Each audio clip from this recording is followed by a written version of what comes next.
and welcome to the PFF Fantasy Podcast. I'm your host, Nathan Jahnke. We had another fun day of football, 11 games. We had all the bye weeks this week, not too many bye weeks the rest of the season, so hopefully your fantasy team survived with the 6 teams on byes. I had Saquon Barkley and the Scott Fish Bowl, so I am very happy at the moment with how my matchups are going, but before I jump into some of my biggest reactions of this week, wanted to go over a couple things quick. First is that PFF is having a Black Friday promotion. It starts tomorrow, which if you are one of the people watching this live, starts in like 18 minutes from now. So hopefully by the end of this show, it will be live. But it is 35% off all annual subs with the promo code SCORE35, SCORE35. So that's off of all annual subscriptions. That gets you access to things like our premium stats, which if you weren't able to see snap counts, because I only tweet them out on Thursdays and Mondays, you can get them in our premium stats live while games are going on because I am busy writing articles throughout the day on Sunday. So if you want access to snap counts during the games, if you want data throughout what teams have been doing the entire season long, as well as how well players have played, all of the grades for all of the players, and all of the stats that you can't find anywhere else. You can get that with premium stats. Also, our annual subscription gets you access to a bunch of my articles as well as my rankings. So our rankings have been some of the most accurate in the industry over the past 5 or 6 years or so.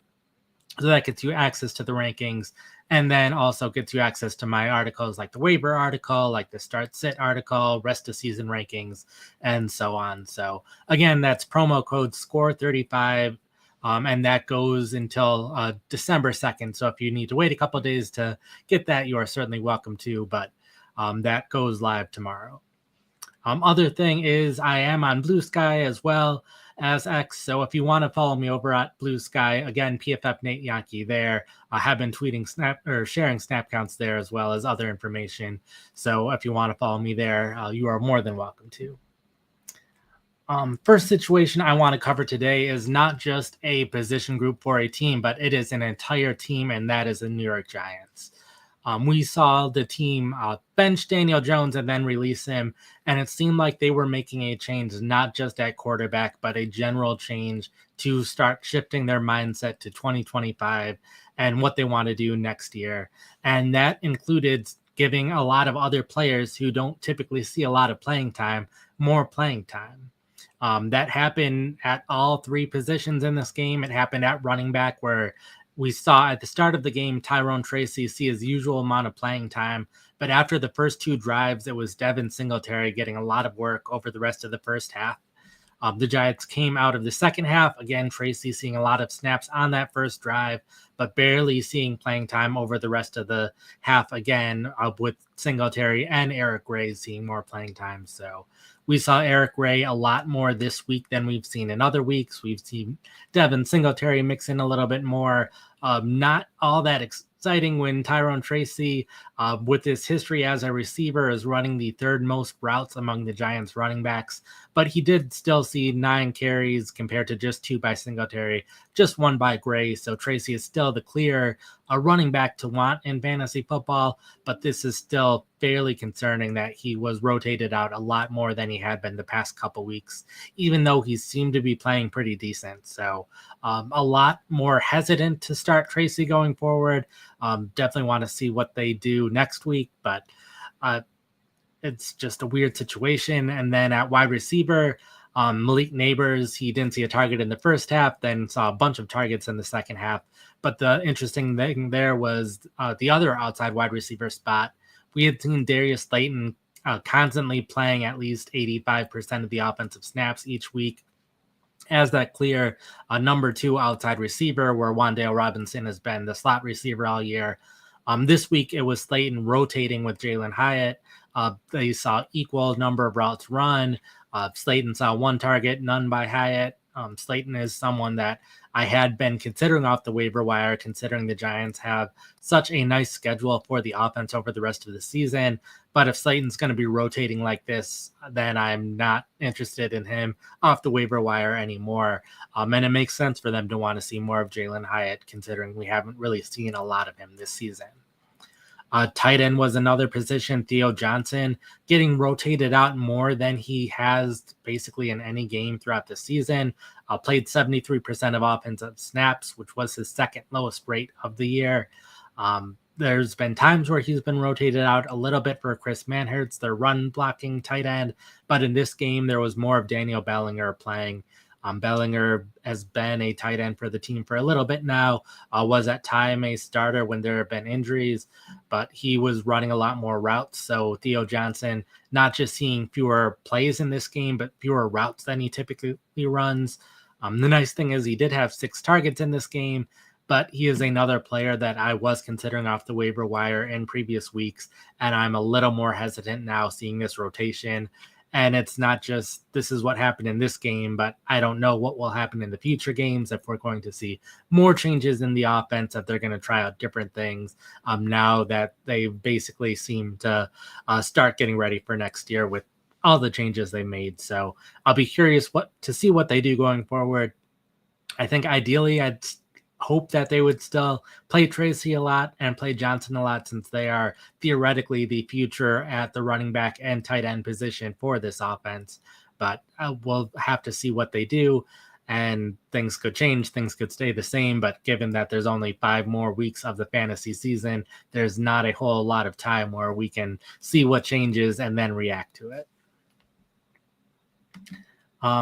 Other running back situation I want to cover today is the New England Patriots, where it has been kind of up and down what they're doing at running back all year. It seemed like they liked Antonio Gibson a lot when they signed him to a contract, but then they gave Stevenson this huge contract extension. Early in the season, Gibson was playing a decent amount, playing well, became the starter for 2 weeks in there because Stevenson was fumbling too much and then suffered an injury. And then Gibson basically had one bad week in week 6 where he averaged 1.5 yards per carry against the Houston Texans. And since then, was barely seeing the field. Stevenson was very consistently playing at least 75% of offensive snaps. And then Gibson was sharing the backup role with JaMychal Hasty. So Gibson not getting too many touches in a given week. And Stevenson seemed pretty role-proof. There were games where the Patriots were winning, games where the Patriots were losing. Regardless of the game script, it was consistently Stevenson seeing a lot of playing time. And this week, it was very different. From the very first drive, we saw both Stevenson and Gibson kind of sharing the snaps on offense. That was continuing for most of the game. And then it was in the fourth quarter where they were passing the ball more. We started to see Gibson and Hasty in more of a rotation, and Gibson seeing more snaps in the fourth quarter led him to see more snaps in the entire game.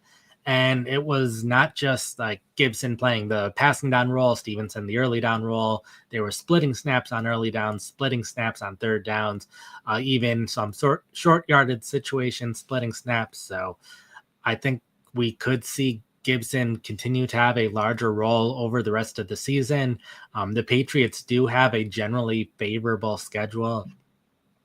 Short term, it's Indianapolis Colts and then a bye week, but then face Arizona, Buffalo, and the Los Angeles Chargers. Those were all teams that have generally given up a decent amount of points to fantasy running backs, but those are also all teams that are well in playoff position, and those are teams where the Patriots could need to pass the ball a lot. And if it's like the fourth quarter in this game, then it would be Gibson who's on the field more than Stevenson. So Gibson, someone that I'd at least consider in fantasy leagues. I don't think he has the highest ceiling, but if you're in some of these leagues where it's 14 teams in the league or you're starting a lot of running backs, it could be a situation where he has a relatively high floor in some of these weeks, in which case he could be a fantasy starter in some of these deeper, bigger leagues. So I think Gibson, specifically in those leagues, are more intriguing. I think if you're more in a 10-team league or a 12-team league with lighter benches, then I probably wouldn't worry too much about picking up Gibson. But I think on the flip side, Stevenson, it's going to be a bit harder to have him in your fantasy starting lineup. At least with what happened in this game, I'd at least want to see what happens next week before I feel really comfortable. Obviously, some teams can't really make a better choice at running back, but I think Stevenson, his stock is a little bit lower after this week.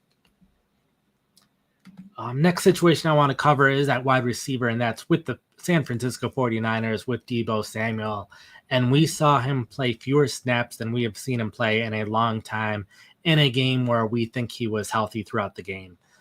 He's been on the injury report a lot this season, listed with a number of different injuries, including illness, which he's been listed at one point this season. He's had 5 different injuries at some point this season. For the most part, he has been playing through them, but he has been off the injury report for the past 2 weeks, so theoretically has been fine and saw fewer snaps than we've seen any game in the past 2 seasons where he's stayed healthy. And the big thing there is what they've done in 12 and 21 personnel. In 11 personnel, he was consistently on the field, as was Ricky Pearsall and Juwan Jennings. But it was really the 2 wide receiver sets where we saw a lot less of Samuel than we're used to. Throughout the season, despite all of the injuries and illness that he went through, he had been playing 77% of 11 personnel snaps, 70% of 12 personnel, and 70% of 21 personnel snaps over all the games prior to this week. And then this week, his playing time in 11 personnel actually went up to 92%. But in 12%, he did not play at all. They only ran a couple of plays in 12 personnel, so that wasn't the hugest deal. But in 21 personnel, he also saw a noteworthy drop to 56%. And this was basically all the rookie Ricky Pearsall taking snaps away from Samuel throughout the game. Neither wide receiver had that big of a game. Brandon Allen at quarterback certainly contributed there, but it wasn't great to see Samuel playing less, Ricky Pearsall playing more.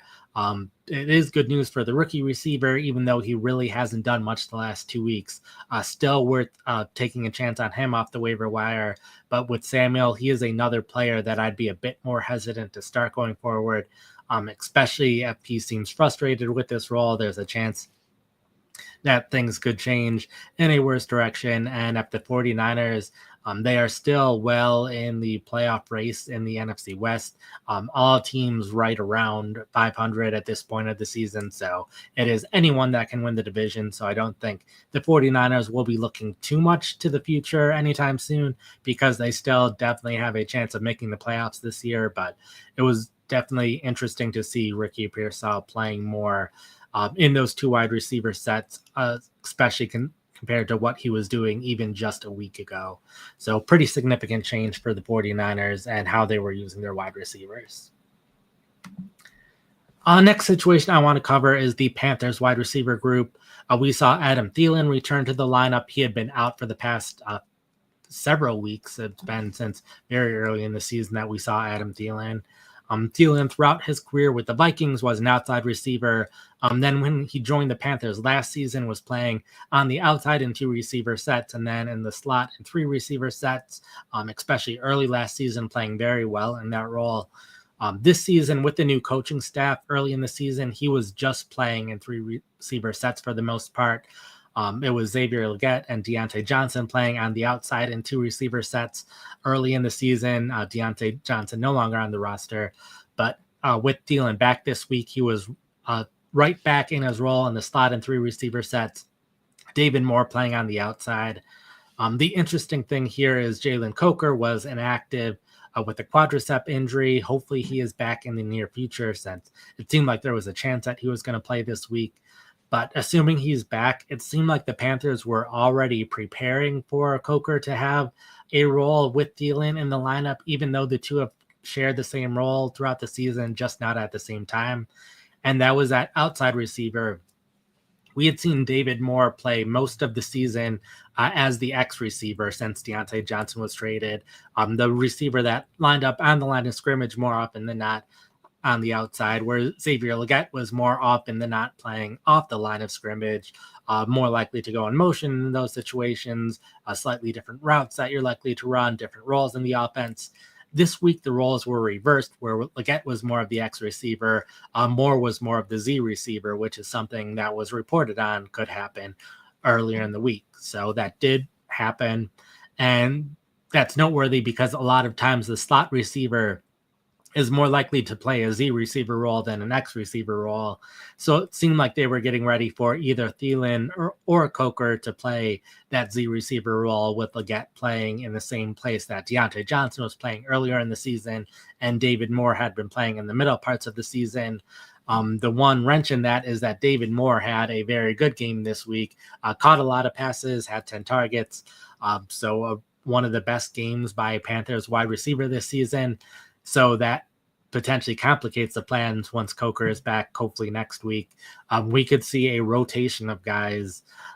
Hopefully Xavier Leggett, who has very consistently been playing 90+% of offensive snaps in recent weeks, hopefully he stays in that role, but I could see a scenario where it's David Moore, Adam Thielen, Jalen Coker all seeing significant playing time, but having to rotate in that wide receiver spot. And while we have the Panthers up, and I'll grab the snap counts for anyone who is watching us now. Jonathan Brooks did make his NFL debut this week, only played 5 snaps. I was 2 snaps in the second quarter, 3 in the middle of the fourth quarter, all normal early down situations. So really eased him in, probably more so than a lot of us even thought.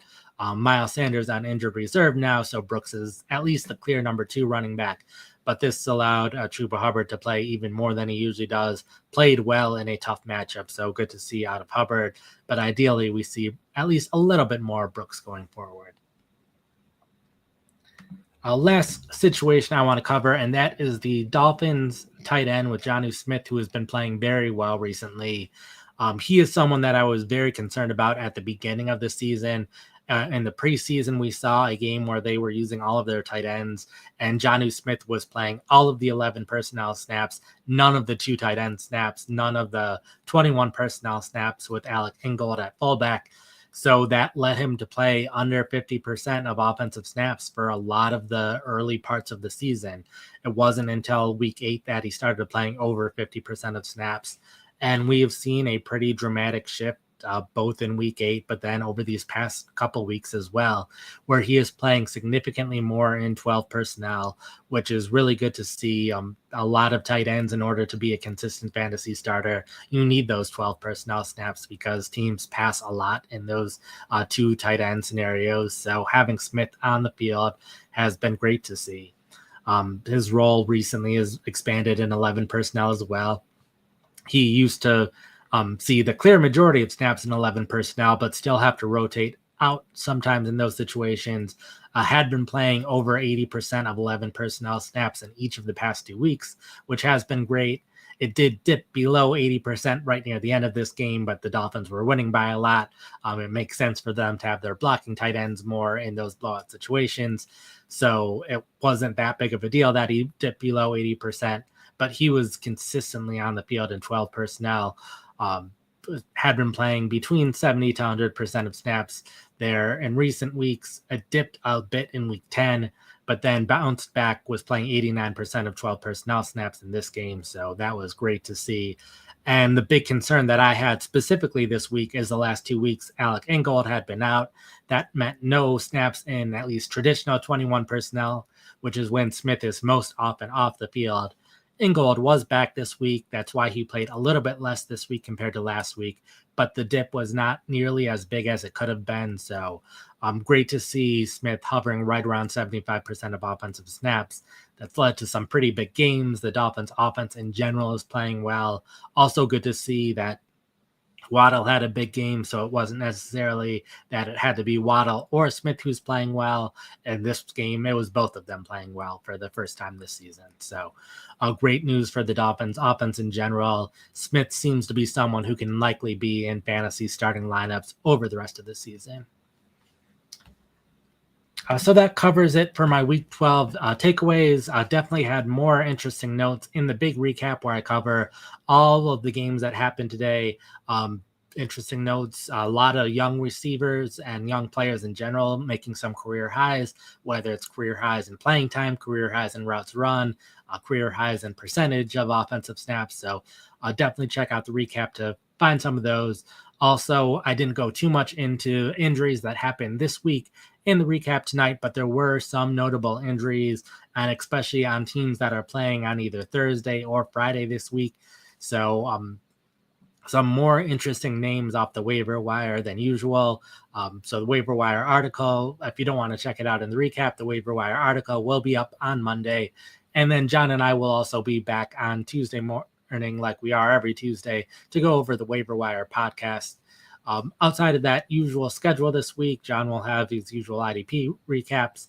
I'm not sure exactly how, I believe his podcast later in the week will be slightly earlier than usual with Thanksgiving on Thursday, but my written content will be fairly normal.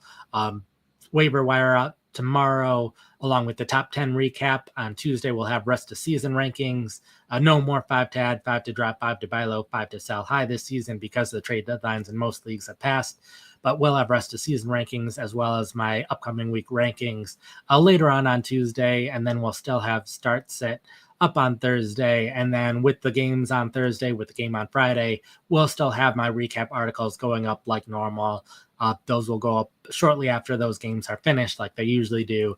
So even though it'll be Thanksgiving, I'll make sure to get all of my food out of the way early in the day and then enjoy the games throughout the day and get the recaps out.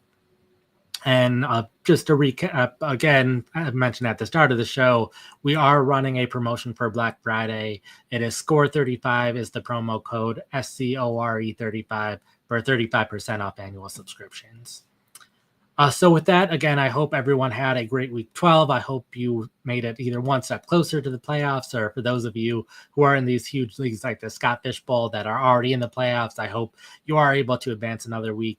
And hopefully you're able to enjoy more fantasy football in the next few weeks with your team surviving. With that, peace out.